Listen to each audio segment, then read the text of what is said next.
बेकरीमध्ये काहीही वाया जात नाही, हे वाक्य तुम्ही खूप वेळा ऐकलं असेल.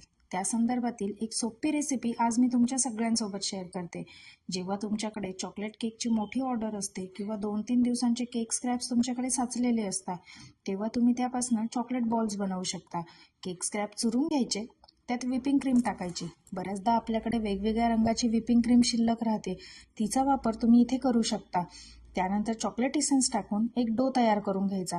त्याचे छोटे छोटे समान बॉल्स तयार करून घ्यायचे.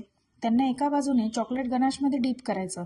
त्यानंतर तुम्हाला हव्या त्या पद्धतीने तुम्ही ते डेकोरेट करून घेऊ शकता. काउंटरवर 20 ते 30 रुपयाप्रमाणे याचा सेल होतो. तुम्ही जर होम बेकर असाल तर तुमच्या कस्टमरला कॉम्प्लिमेंटरी चॉकलेट बॉल्स पाठवू शकता. कस्टमरही खुश होतील. शिवाय सणावारांना गिफ्टिंगसाठी सुंदर पॅकिंग करून उत्तम पर्याय कस्टमरला देता येतो. तुम्हाला हा व्हिडिओ आवडला असेल तर फॉलो आणि सबस्क्राईब नक्की करा. जय महाराष्ट्र.